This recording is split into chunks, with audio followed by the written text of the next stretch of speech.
It's very gray and gloomy outside, not the most inspiring day.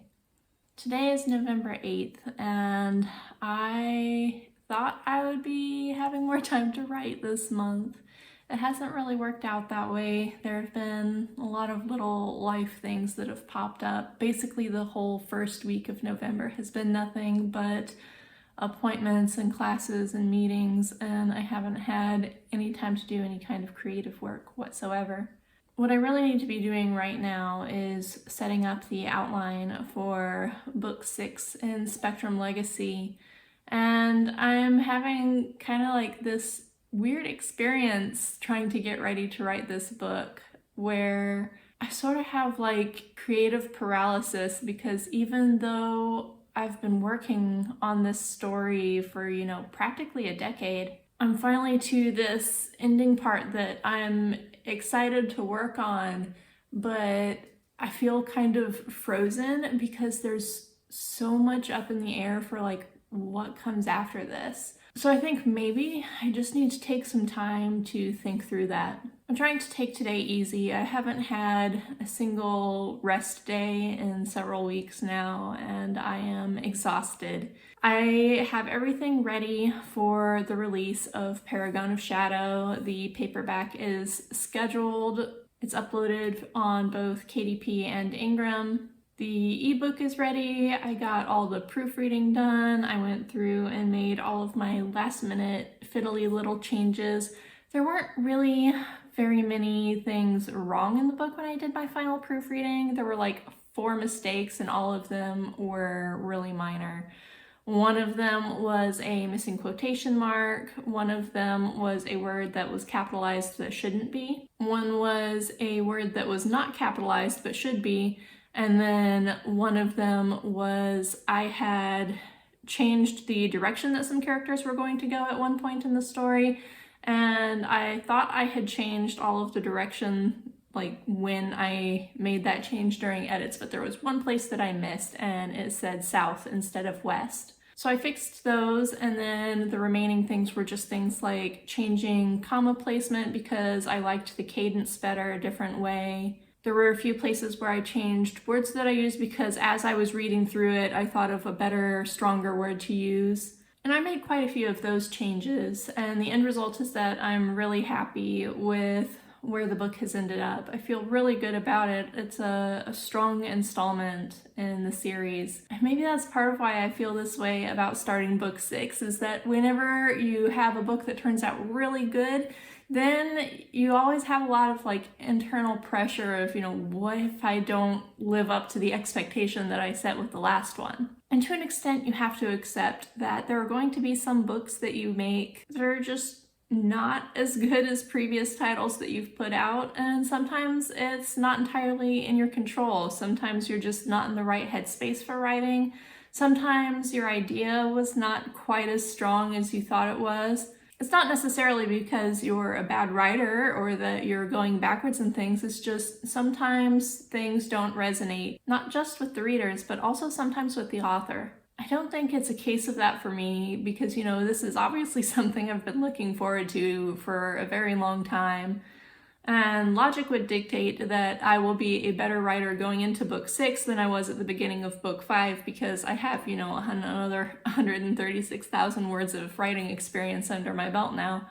But it's also a very different kind of book, because whereas the previous 5 only needed to have a good enough ending to set things up for the next book in the series, I haven't really written all that many endings compared to the number of books that I've written. So this is something that we get into a lot with, when you're writing fantasy. The only endings that I've actually written are like the ones that are the series conclusions. And while I guess I got a little bit more experience doing that series of romantic fantasy standalones that was Artisan Magic, that still doesn't give me a huge number of actual endings that I have practice with. So there's the ending of Snake's Blood Saga, West King's Heist, The Witch and the Worm is a standalone. Then I have the 3 Artisan Magic books. So for fantasy anyway, because I don't have my paranormal books as part of my count right now because I've taken all of them down for reasons that I will again explain at some point. But that means I've only actually written 6 conclusions when it comes to fantasy books. So now I'm inching my way toward conclusion number 7, but the difference is that it's for what I feel has been one of the better things that I have written. And I'm experiencing a lot of self-doubt that I am going to have the ability to wrap it up in a way that's satisfying. And I find myself looking at this ending that's been in my head for almost a decade and kind of worrying, like, is this going to be enough? Like, is this going to be something that people are satisfied with? Are people going to like the way that this ends? And unfortunately, the answer to that is always going to be no.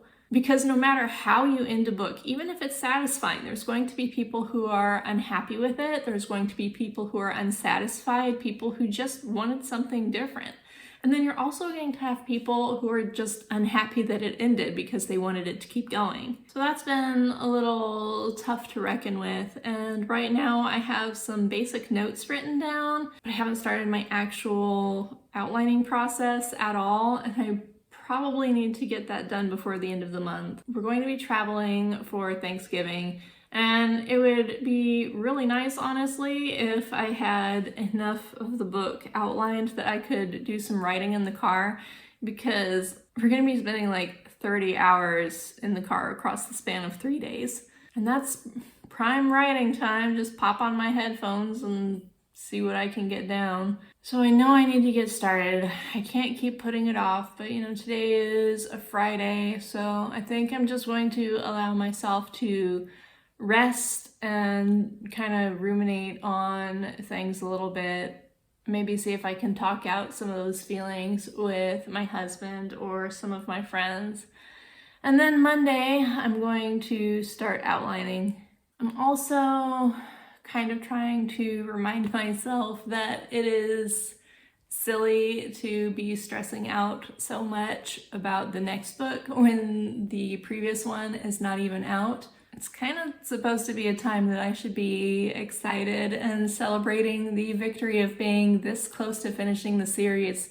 So I think today I'm going to draw a little bit. I did some sketches of little chibi versions of the Spectrum Legacy crew. I'm going to work on inking those and coloring those. I might play a little bit of Stardew Valley, maybe do some baking. Mostly I'm just going to, try to give myself some downtime to kind of rest and see if I feel better when I'm not running on an empty tank.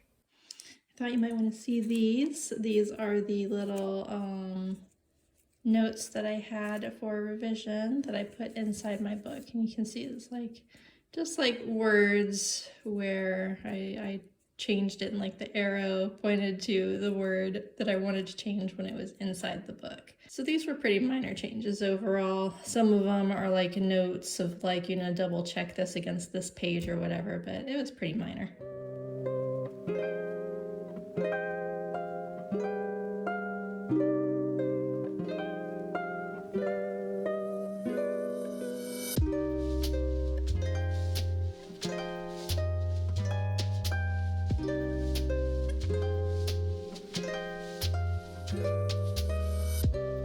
I brought home this variegated pothos from my brother's wedding. These were his centerpieces, and some of them have grown quite a few roots. So I think some of these cuttings are ready to be pulled out and put into a pot with some fertilizer. You can see there's one in there that even has like a little baby leaf that's come up. 2 of them have little baby leaves. So yeah, those are definitely ready for planting. Maybe I'll put them into a pot later today. Came out to the garage to get some potting soil and flower pots, and there's no potting soil, so I guess I'm not planting my cuttings today. But we do have some brownie mix in the pantry, so I think I'm going to make some brownies as soon as my daughter gets home from school to do it with me.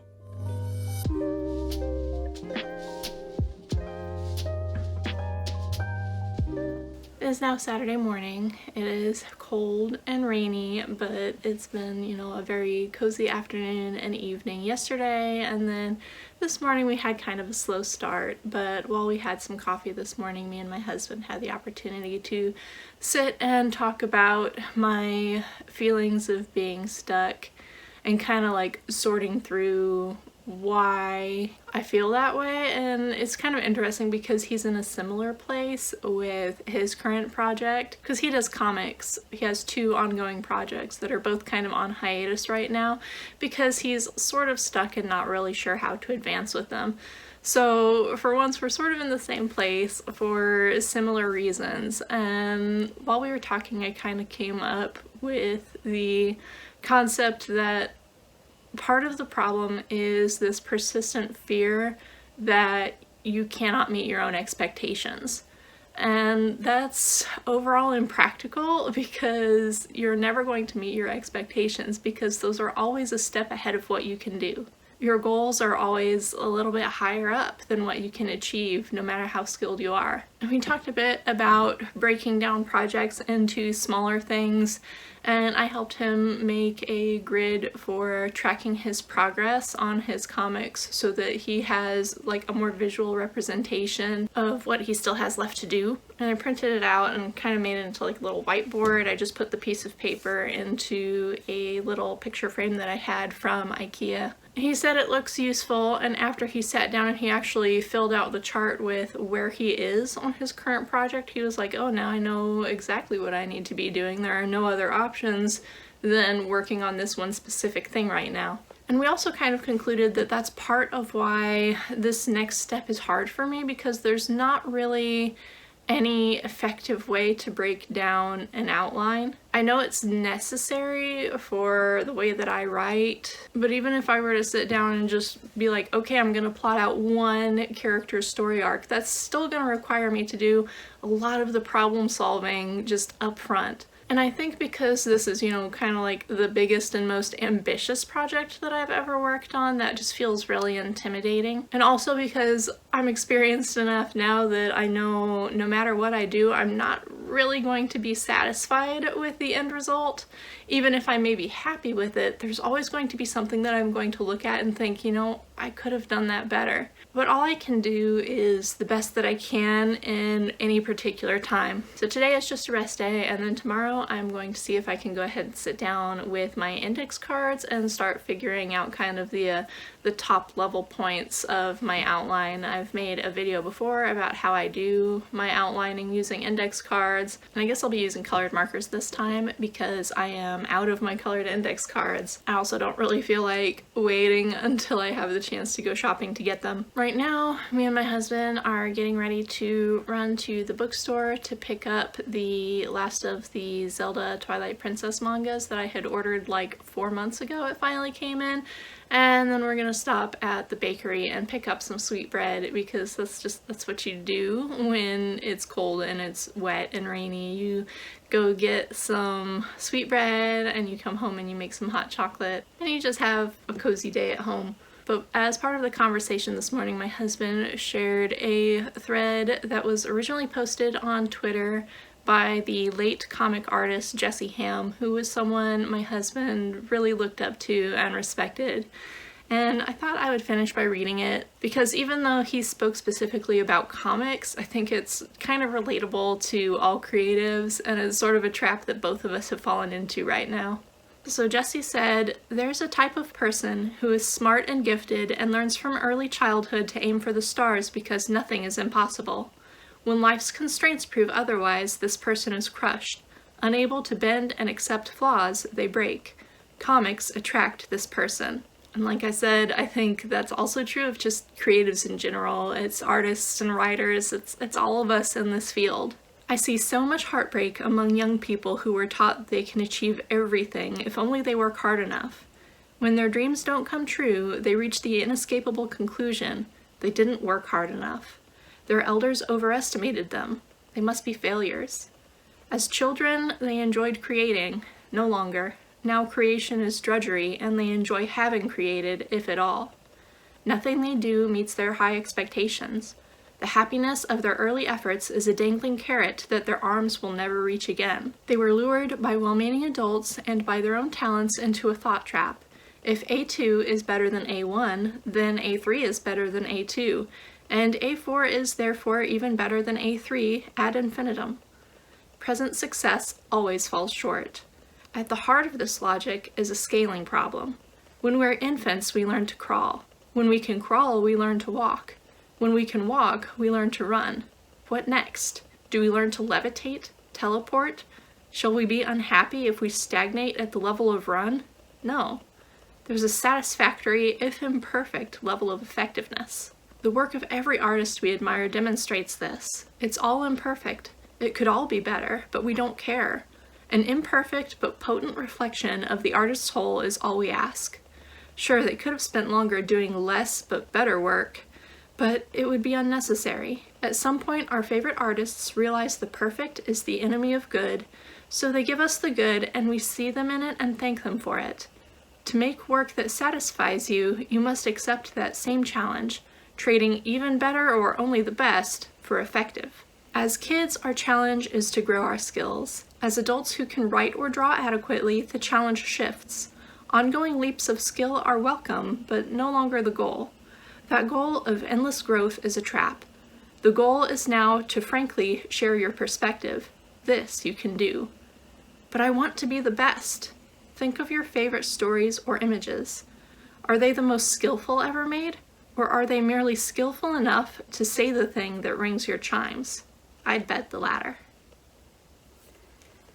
So I guess the short version of it is, embrace the imperfection of your best attempts and know that it's usually good enough. The hardest part, though, is learning to have it be good enough for you, so that's gonna be our personal challenge that both me and my husband have to work on for a little bit. I kind of wish that I could have him give me some insight on my ideas and my outline as I'm going along, but he really wants to be surprised by the book, so he doesn't want to know anything that happens beforehand. So that's where we are now. At this point, I still have to, actually put in the work, so I'm going to see if I can pump myself up for that by thinking on it today. But hopefully, by the time Paragon of Shadow comes out on the 19th, I will have a serviceable outline ready, and I'll be able to get into actually writing the end of the story. Thank you for joining me, and I'll see you next time.